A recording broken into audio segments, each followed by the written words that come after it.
Hi, I'm Silverpaw Reads, and this is Chapter 11 of Detention. Dimmick's house was huge. It wasn't even a normal house, it was actually a mansion. Zection had to fight to keep the shock from showing on his face, and Dimmick seemed to remain oblivious to it all. He kept his hand clamped on Zection's arm, pulling him along until they entered through the front door, instantly being greeted by a brunette woman in a maid's uniform. She couldn't have been more than 2 years older than them. "Hey, Dimmicks, welcome home," she greeted cheerfully. "Oh, who's your friend?" she asked, smiling at Zex. He wondered for a moment if she always smiled so much. "Hey, Selfie, this is Zexy. Isn't he cute?" Dimmicks gushed, clutching Zection's arm like it was a life preserver. "It's Zection," he corrected with a small sigh. He didn't so much mind the nickname when Dimmicks was using it. Anyone else, however, and it wasn't quite so appealing. Selfie was beginning to make him feel unnerved by the way she just seemed so chipper all the time. "Nice to meet you," she chirped before turning her attention back to Dimmicks. "Your parents left for Aruba. They left me in charge of you until they come home, which at this point, there really isn't a clear time on that. They said it should be less than a month. Can I get you guys anything?" Dimmicks looked a bit put out by the news, frowning slightly, when he noticed that Zection was watching him. However, he seemed to cheer right back up. "Alright, did they leave me a note or anything?" he asked. "Nope." The answer was a bit blunt, and Dimmicks flinched the teeniest bit. He just shook his head, though, and kept on smiling. "Okay, then. We don't need anything, thanks, unless you're hungry or something, Zexy." Zex shook his head. No, thank you." The word had barely passed his lips before Dimmicks was pulling him out of the entryway and up the stairs. All the while, Zex couldn't help but think about the unfairness of life. Dimmicks' parents were rich enough to have him live more than comfortably, yet they were also rich enough to just leave him by himself for a whole month. Strangely enough, Zex felt sorry for the blonde. Their neglects were different, but they still shared the same amount of pain. The day had been an extremely long one in which both Roxas and Axel had been insulted. A lot. They were mostly just called fags, but there had been a few worse ones in there. Axel wasn't dealing with it too well, though. He managed not to show it, but Roxas was used to being called an abomination. Now, though, they were locked safely in Axel's room. Roxas there to hang out for around an hour until he had to get to work. He was sitting on the bed with his back up against the headboard. Axel was half laying on him, his long arms wrapped around Roxas's midsection, and his head rested against Roxas's chest, content as the blonde ran his fingers through his red mane of hair. "I'm sorry I didn't take you seriously," Axel spoke quietly, his voice muffled in Roxas's shirt. "I'm just damn arrogant." Roxas shushed him, his fingers continuing their ministrations. "I think the experience we had today was more than enough punishment for that," Roxas sighed. "Do you regret it?" Axel pushed himself up on his arms, his eyes going wide as he stared at Roxas. "Of course not," he said quickly, as if to try to convince the blonde that he was innocent of murder. He leaned forward, and Roxas, seeing it coming from a mile away, offered his lips up for a kiss. As Axel obliged, Roxas realized that this was a different kind of kiss. They'd had deep, passionate kisses and chaste kisses, but this kiss was different. This kiss was still passionate, but it was firm and closed-mouthed, like Axel was reassuring him that he didn't regret a thing. "I couldn't regret it, Roxy. I want the whole world to know that I love you." Roxas froze, staring at the redhead in disbelief. How could he respond to that? Sure, he was attracted to Axel. He liked him well enough, but love? They'd only really known each other for a few days. He couldn't deny that there was a definite connection, but love seemed a little bit too serious. He worried that the redhead might get angry that Roxas hadn't replied yet, but Axel only smiled and kissed Roxas once more before settling back down as he had been before. "Don't worry about it, Roxy. You don't have to say it back right now," he said quietly, sounding on the verge of sleep. "I understand."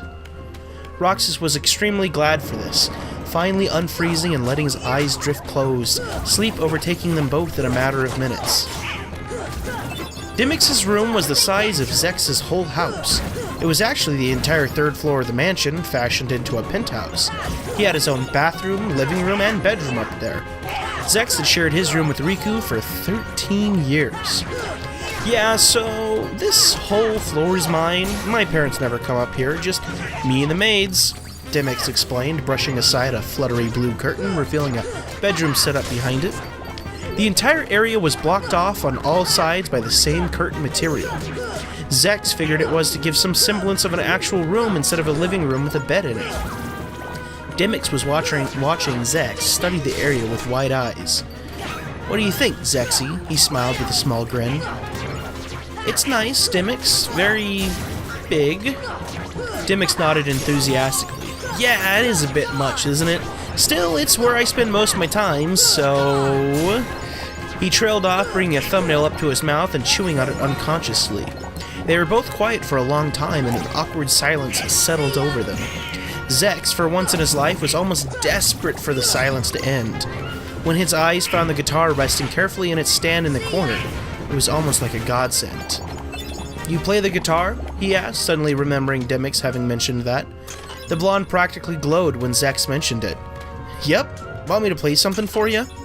Before Zex could answer, Dimix was picking up the guitar, pulling the strap over his head, and tuning it. Zex sat down on the bed as it was his only surface to sit on except for the floor. Dimix sat next to him, gave the strings a strum, and started to play. He didn't sing or anything, just closed his eyes and played a melody. But it was the most beautiful thing Zexian had ever heard in his life. He could tangibly feel emotion coming from the chords, swirling around him and making his heart feel strange. Before he knew what he was doing, he reached out and clasped his hands over Dimix's, stealing the music.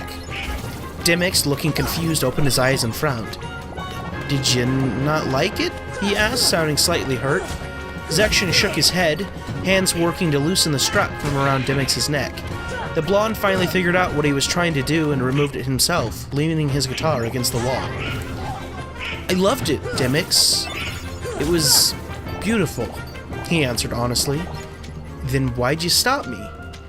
Zex took a step forward, bringing them chest to chest before he spoke again.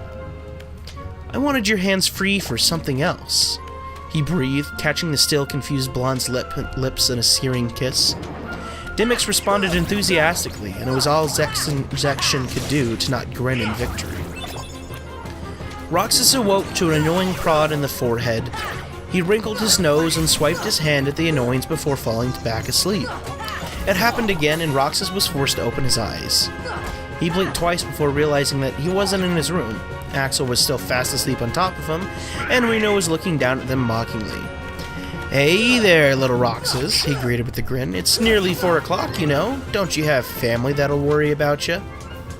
It took a moment for all this to sink in before he sat up quickly, jostling Axel off of him, and swore loudly. "Roxy?" Axel mumbled tiredly. "What's the problem?" "I'm an hour late to work!" Roxas cried, pulling himself out of the bed. Axel seemed to wake up quickly as well. "Oh, shit. Come on, Roxy, I'll get you there as fast as I can." They didn't say anything at all on the ride there, pulling in front of the restaurant roughly 20 minutes later. Roxas jumped out of the car and rushed inside, only to be met by his boss at the very first thing. "Listen, Jasmine," he said quickly. "I'm really, really sorry. I don't have an excuse, but I swear this will never happen again." She sighed sadly and shook her head. "I know it won't, Roxas, because you're fired." For a second time that week, he could feel the world crumbling around him. "No!" he begged. "No! Please, just give me one more chance. It'll never happen again. I promise. Please, Jasmine. I need this job." Again, she shook her head. "I'm sorry, Roxas. It's out of my hands." I understand," he said quietly before either one of them could say another word. He turned on his heel and headed back outside. Axel stared at him as he climbed back in the front seat. "Roxas?" he questioned, uncharacteristically quiet and serious.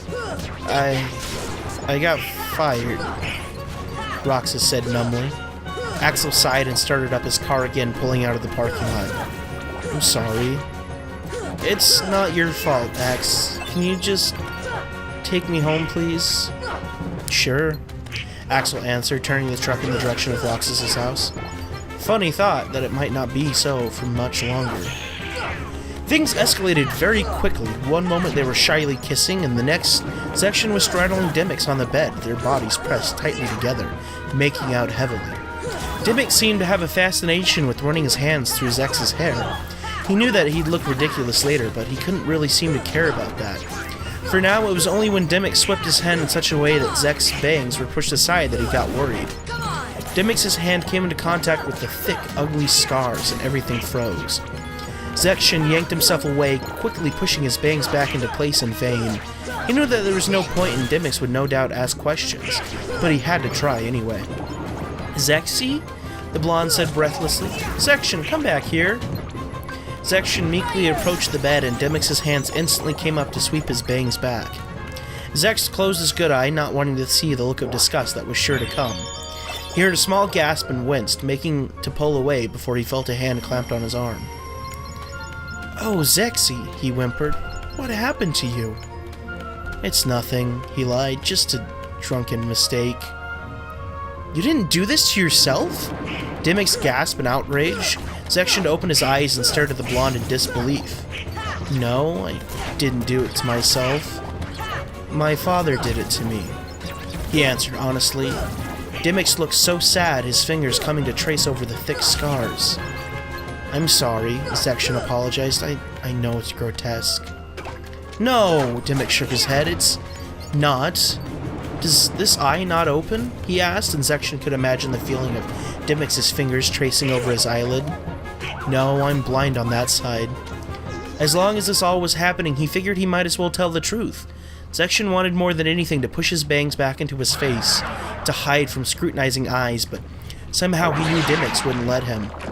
The blonde leaned forward and pressed a kiss over Zection's bad eye. He could feel it through the ruined tissue, just barely. No problem. I'm sorry this happened to you, Zexy, he said quietly. But you know, it doesn't make you any less beautiful, right? Actually, it's kinda sexy. The blonde grinned. Zection knew he was only saying it to make him feel better, and he appreciated the attempt. Still, though, he tilted his forehead so his bangs swept back into his face. They stared at each other for a long time before Zection said, Thank you. It was so quiet, he wasn't even sure if Demyx had heard, but the blonde smiled and he knew that he had. You're beautiful, was his only response.